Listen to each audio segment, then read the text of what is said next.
It is so incredibly important to hold boundaries with your avoidant partner.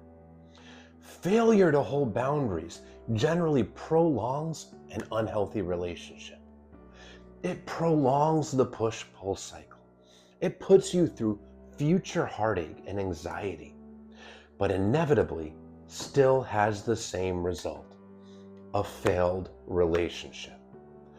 Failure to hold boundaries does not prevent the avoidant partner from leaving, but it does enable them, and it does prolong the relationship. When this person is pulling away, when they're not communicating, when they're going hot and cold, if you just tiptoe around them and walk on eggshells, yeah, it might prevent them from leaving for a while, but you are self-sacrificing, you are self-abandoning. If you have and hold and enforce boundaries, which by the way are your limits of what you will not tolerate, what you want, don't want, what you need, don't need, and what you expect. If you hold boundaries, one of two things is going to happen. This person is either going to take accountability and work to do better to meet your expectations and boundaries, or this person is going to run from the relationship, possibly even blame you for having the boundary. See, it's your boundary that's wrong, not their failure to meet them. Emotionally available partners that truly care about you and care about your needs, your wants, your feelings will respect your boundaries. Emotionally unavailable partners do not do well in relationships with partners that have hold and enforce boundaries, because emotionally unavailable partners generally don't empathize with the other person. They're not really concerned about their wants, needs, feelings, or emotions. Emotionally unavailable partners, such as severe avoidance, approach a relationship with a what's in it for me attitude. What do I get out of this? Me. How does this person make me feel? They're not considering how they can show up for their partner. They're not considering the needs of their partner. They're generally considering themselves, and it's due to their own insecurities and attachment wounds. But the person that truly stays in their secure attachment, a person that does not want to become the anxious attacher that holds no boundaries, will hold boundaries with the avoidant.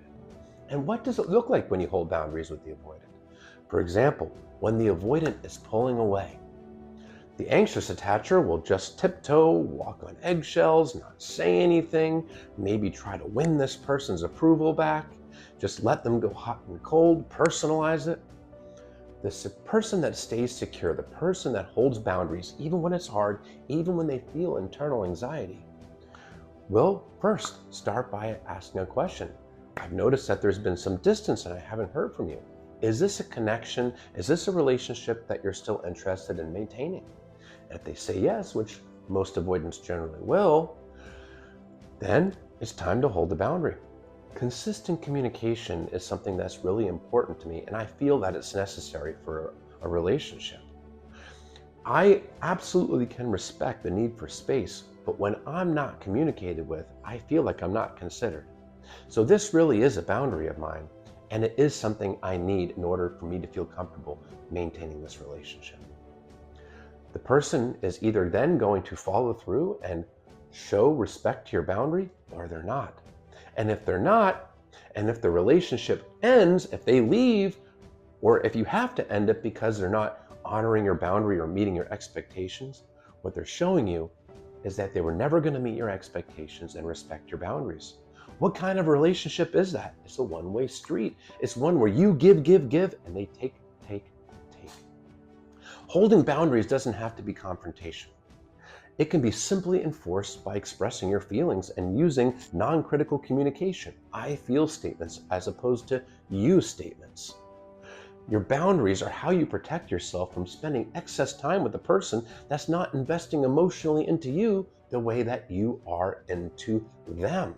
Your boundaries will prevent you from being tied up with the wrong person and make you available for when the right person does come along. Your boundaries are how you prevent yourself from going through years of potential hot and cold anxiety with an emotionally unavailable partner. And there's two main reasons why people fail to hold boundaries in a relationship. The first reason, fear of confrontation, fear of conflict. If I hold a boundary, there might be an argument or confrontation. But number two, and this is the biggie, especially for more anxious folks, if I hold this boundary, this person might leave. They might leave the relationship.